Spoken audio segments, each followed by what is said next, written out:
झारखंड में होने वाले लोकसभा और विधानसभा चुनाव से पहले तमाम राजनीतिक दलों की ओर से जो जमीनी तैयारी है वो की जा रही है। इस बीच में प्रमुख विपक्षी पार्टी के तौर पर बीजेपी ने भी अपने प्रमुख जो गतिविधियों में तब्दीली की है। इस वक्त हमारे साथ मौजूद है पार्टी के विधायक सचेतक जयप्रकाश भाई पटेल जी। दादा, क्या माने आपकी जिम्मेदारी मिलने के बाद, दादा को जिम्मेदारी मिलने के बाद, माने पार्टी में व्यापक परिवर्तन आने वाले दिनों में देखने को मिलेगा चुनावी गणित के हिसाब से? देखिए, सारा समय पर सब चीज देखने को मिलेगा। जिस तरह से पूरे देश में नरेंद्र भाई मोदी जी के प्रति लोगों का जो आस्था है, जो प्रेम है, वो किसी से छिपा नहीं है।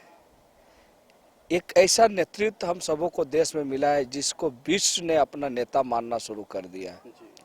तो निश्चित रूप से लोकसभा चुनाव में कहीं किसी तरह का कोई ये नहीं है।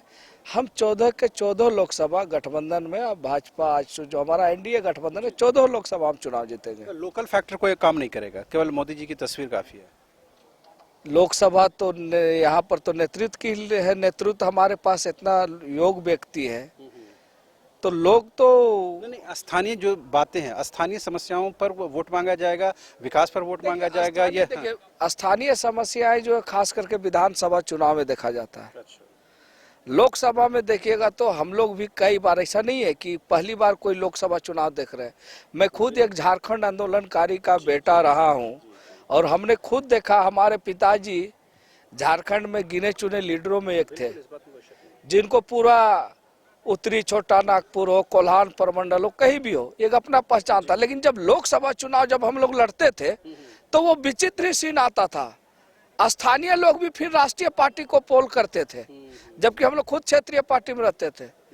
तो कहीं ना कहीं लोग बोलते कुछ है, करते कुछ है। लोकसभा चुनाव एक अलग सीन मिलेगा, विधानसभा एक अलग। क्षेत्रीय मुद्दे ये विधानसभा में आपको देखने को मिलेंगे और इसका नतीजा आप सर्वे भी करा लीजिए।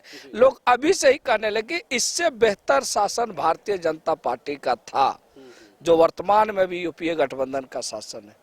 तो निश्चित रूप से राज्य में भी हम परिवर्तन करेंगे और लोग परिवर्तन करने के लिए तैयार है।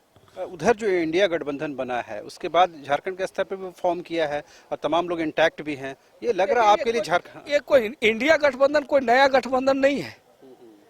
क्या राजद कांग्रेस जेएमएम नहीं थे, पहले से गठबंधन में थे? तो नया नाम देने से क्या होगा? लोग तो वही है, चेहरा वही है, उनके पास नेतृत्व नहीं है।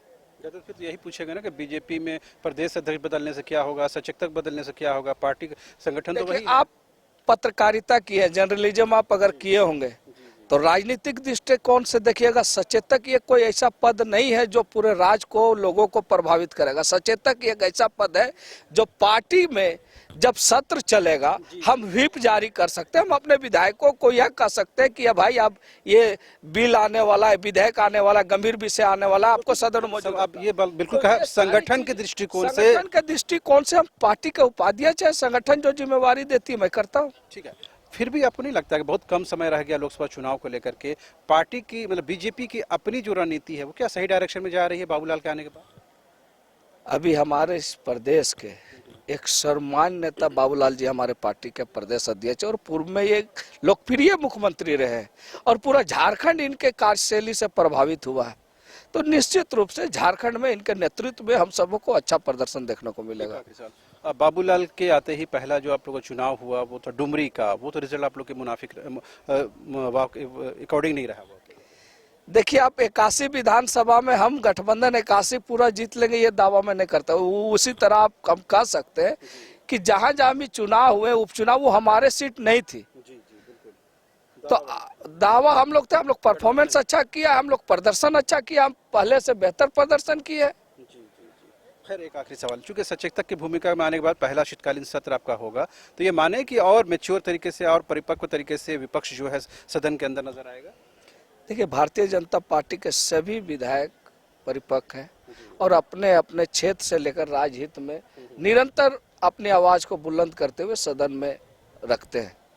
ठीक, तो आपने सुना, ये थे जयप्रकाश भाई पटेल, जिन्होंने साफ तौर पर यह बताने की कोशिश की कि बीजेपी प्रमुख विपक्षी पार्टी के तौर पर पहले भी मैच्योर थी और अब भी मैच्योरिटी यानी परिपक्वता के साथ विधानसभा के अंदर हो या विधानसभा के बाहर वो आपको नजर आएगी। जहां तक लोकसभा चुनाव का सवाल है, उन्होंने कहा कि इसके जो विषय होते हैं वो क्षेत्रीय नहीं होते, लोकल नहीं होते हैं, वो केंद्रीय इश्यूज पर ही चुनाव लड़े जाते हैं। लेकिन विधानसभा का चुनाव जो है वो स्थानीय विषयों पर लड़े जाएंगे, लिहाजा दोनों में ही आप परिवर्तन देखेंगे। यानी कि फिर से एक बार लोकसभा में 14 की 14 सीटें जो हैं वो बीजेपी के खाते में आएंगी। हालांकि वर्तमान में 12 सीटें हैं उनके पास, और विधानसभा में एक बार फिर से नेतृत्व परिवर्तन होगा, ऐसा बीजेपी के प्रदेश उपाध्यक्ष और सचेतक जयप्रकाश भाई पटेल का दावा है।